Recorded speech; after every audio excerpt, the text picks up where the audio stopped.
These are all the Family Guy episodes that will make you hate Stewie Griffin. Starting at number 4, Stewie goes full psycho when Peter decides to replace Brian. It all starts when Lois makes Peter realize just how old Brian is. I mean, he jumped into that lake to try and save your life, and he's 8 years old, Peter.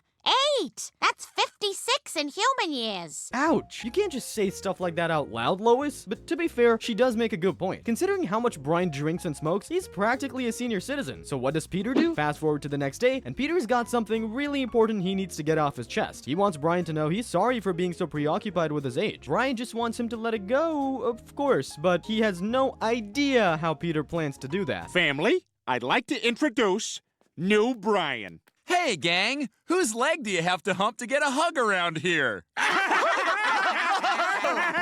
Oh, I like him. Now, I know what you're thinking. Stewie's a terrible person because he prefers new Brian, right? Well, not quite. New Brian makes the rounds and turns every member of the Griffin family into his biggest fan. He even gets on old Brian's good side. But just when you think everything's fine and dandy, Stewie comes in to give Brian a vicious truth bomb. You poor damn fool. What? You have no idea what's going on here.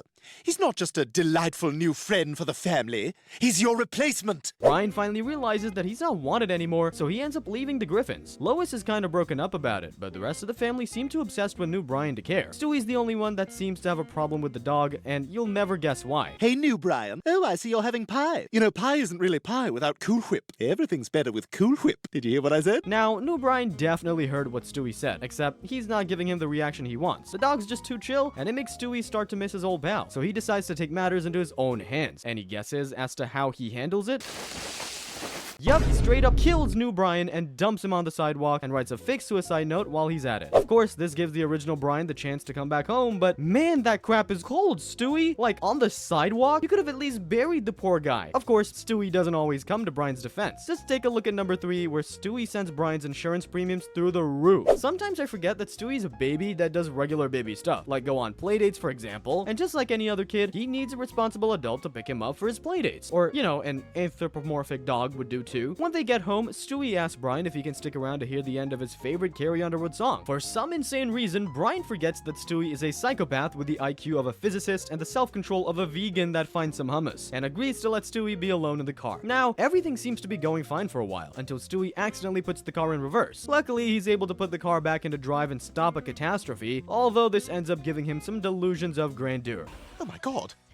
I just drove. I mean, I wouldn't say switching gears means you can drive, but who am I to rain on the kids' parade? Either way, Stewie sneaks behind Brian's back and steals his keys. Lock your doors, people, because Stewie's out there at the wheel of a literal car, and I don't think he can see past the steering wheel. Things go about as you'd expect. Stewie knocks down a mailbox on his way out of the driveway, but we all know he's only getting started. It takes all of 5 seconds for Stewie to commit the cardinal sin of driving using his phone. And surprise, surprise, he slams right into a pole and totals Brian's car in the process. I'm sure a genius like Stewie can think his way out of this one, though. Oh my god. Oh my god. Oh my god. Brian's gonna be so mad at me. What am I gonna do?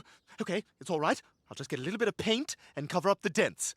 Unattractive women do it all the time. Yeah, I don't think that's gonna cut it, Stewie. It doesn't take long for Brian to find out, and he's absolutely furious. Stewie tries to talk his way out of it, but little does he know he has left some incontrovertible evidence at the scene of the crime. Stewie, I know it was you. Stewie's not the sort of person to take responsibility for his actions, so he decides to run away. I have to wonder where he's going to go. He's gonna change his diaper. Well, if it isn't Consuela de la Morella. She sweetly decides to take Stewie home with her, although he's not too happy about the, less than 5-star amenities he has to deal with. He doesn't have to stick around for too long, though, because Brian ends up finding him at Consuela's house. Brian?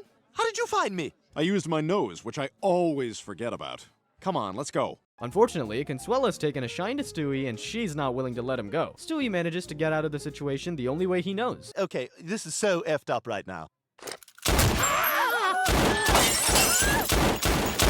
Stay classy, Stewie. Up next, Stewie turns Chris into his puppet, all because he was tired of being short. So Stewie's like a year old, right? Kids at that age are known for crapping their pants and drooling all over themselves, but they're famously short-handed in the height department. Am I right? Of course, Stewie's not one to take his inadequacies lying down. He's a mad genius, so surely he's got something up his sleeve. Hey, dude! You want some of these? I say, here's the solution to my troubles. If I could build a device to harness the size of that Leviathan, well, there's no limit to what I could... Oh, my God, there's an orgy in my mouth. Yeah, I'm just going to ignore that bit at the end there. The point is, Stewie comes up with a harebrained scheme to take control of Chris's body with some sci-fi gadgetry. So does it work? Well, let's take the old boy out for a spin. Eyes open. Voice test. I'm Chris. I'm Chris. Next thing you know, Stewie's got Chris playing out all of his sick, twisted fantasies, like, buying power tools. Good day, shopkeep. I require a hand-operated buzzsaw capable of cutting through a human sternum. Oh, that makes way more sense. Of course Stewie would want to cut someone in half, but who could his intended victim possibly be? Why, Lois, of course. Man, that kid sure hates his mother. He has Chris swinging an axe right at her, but Stewie's plans are foiled by the most unlikely of retaliatory weapons, the formidable microwave. The device malfunctions, and pretty soon Chris is trying to kill Stewie instead. It serves the kid, but something tells me even this little brush with death won't be enough to make him change his ways. And at our number one spot, we're gonna go with the time Stewie actually succeeded in his plans, or so he thought. If there's one thing you can say about Stewie, it's that he absolutely despises his mother. We've already established that he wants to kill her, but it's easy to forget just how far he's willing to go in this endeavor. The episode starts with the Griffins getting together to celebrate Lois's birthday. Brian one-ups everyone by gifting Lois something extra special. Oh my God, 2 tickets for a cruise? Brian, this is wonderful. Pretty smooth, Brian. Lois and Peter end up setting off a romantic voyage, but Stewie's not too pleased when he finds out he's not invited. I'll teach that hussy to go on a boat ride without me. When she returns, I'm going to put bamboo splinters under all her fingernails. Yikes, that sounds pretty serious, buddy, but of course we all know that Stewie's all bark and no bite, and Brian straight up calls him out on it. Who cares? You're not gonna kill her anyway. You're gonna bitch and moan, and then you're gonna do what you always do. The minute Lois walks through that door, you're gonna forget all about it, beg for your apple juice, go poop, and fall asleep. God, he's right. Brian's right on the money, and Stewie knows it. He sets off like a James Bond villain to finish Lois off once and for all. He gets on the cruise ship and confronts Lois. What are you doing with a gun? Something I should have done a very long time ago. Wait, what? Did Stewie actually just gun Lois down? Okay, look, this has to be a prank or something, right? It's been 6 days, Peter. I'm sorry, but we had to call off the search. I'm afraid you're just gonna have to accept the fact that she's gone. Damn, and to make things worse, the cops try to pin the whole thing on Peter. I guess Stewie's plan really was flawless. Psych! Right when Peter's about to be convicted, none other than Lois walks into the courtroom. There's a tearful reunion, after which Lois shocks the whole audience yet again. It was Stewie. Now, if you'll believe it, this was just the first half of this ridiculous saga. Yep, Seth MacFarlane wanted to celebrate the 100th episode of Family Guy in style, so he decided to mark the occasion with an epic 2-parter where Stewie finally fulfills his murderous intentions. What happens next, you ask? Well, Peter is super stoked that Lois is alive, and he wants to hear all about it.